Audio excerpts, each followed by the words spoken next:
Почитувани, СДСМ најостро ја осудува и се спротивставува на скандалозната партизација на првиот состав на Советот за граѓански надзор на комуникациите, кој што на брутален начин го направи ДПМН на вчерашната седница на Комисија за прашање на изборите и именувањата.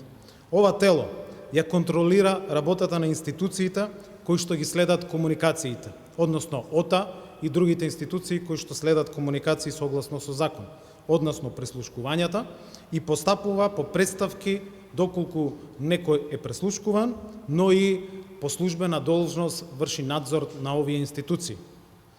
Ова е реформски закон кој што беше донесен со 2/3 од собранието, баран од меѓународната заедница и за кој што многу посериозен пристап треба да се посвети.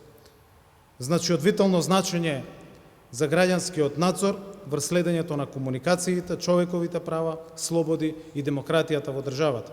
И наместо да биде составено од компетентни и непартиски експерти, како што, впрочем, и овој закон кој што е донесен со 2/3 предвидува да бидат докажани во неколку области кои што се наведени во законот, но и да бидат експерти или представници на граѓанскиот сектор, ДПМН го претвора во инструмент за партиска контрола на прислушкувањето и на следењето на комуникација.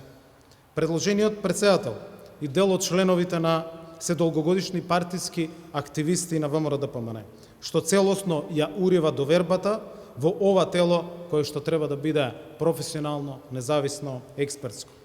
Принципите на транспарентност, експертиза и независност ДПМН ги погази тотално. Избра хардкор партиски кадри, со што се прави дрска партизација на ова клучно тело. Например, Илче Димовски, кој што е предложен за председател на ова тело, бил председател на Унија на млади сили во Битола, бил секретар на Општинскиот комитет во Битола и бил советник во Советот на Општина Битола во 2 наврати.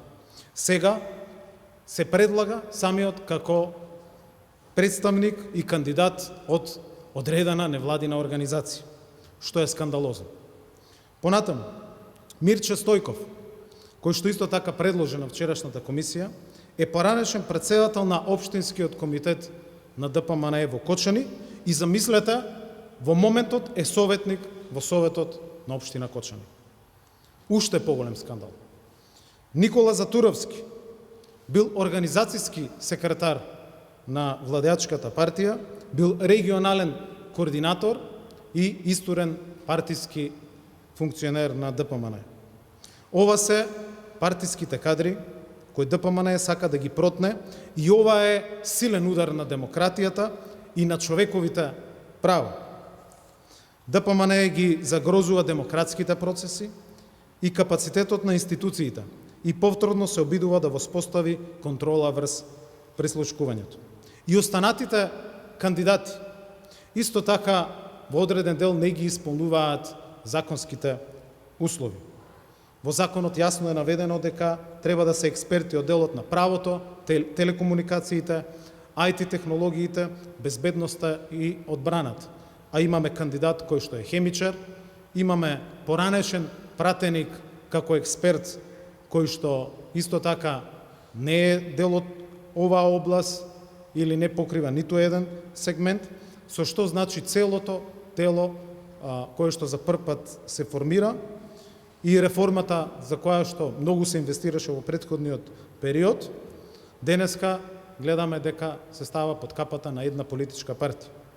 Со грубо кршење на сите процедури, без соодветна подготовка и со материјали кои што беа доставени само неколку минути пред почетокот на Комисијата за избори и именувања, се протнуваат партиски кадри за членови на овој Совет за граѓански надзор, игнорирајќи ги обврските за избор на лица од невладиниот сектор и експерти.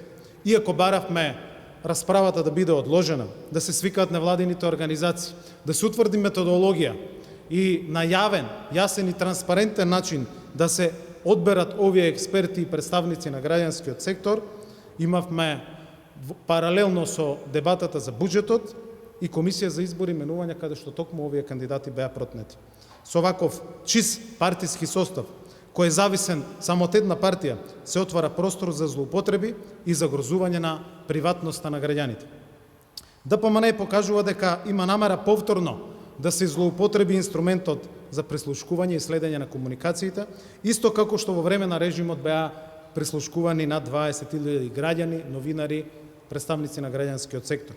СДСМ се бореше да го сруши тој недемократски систем и заедно со граѓаните успеавме, а по демократските промени и ги спроведовме реформите во целокупниот овој сегмент.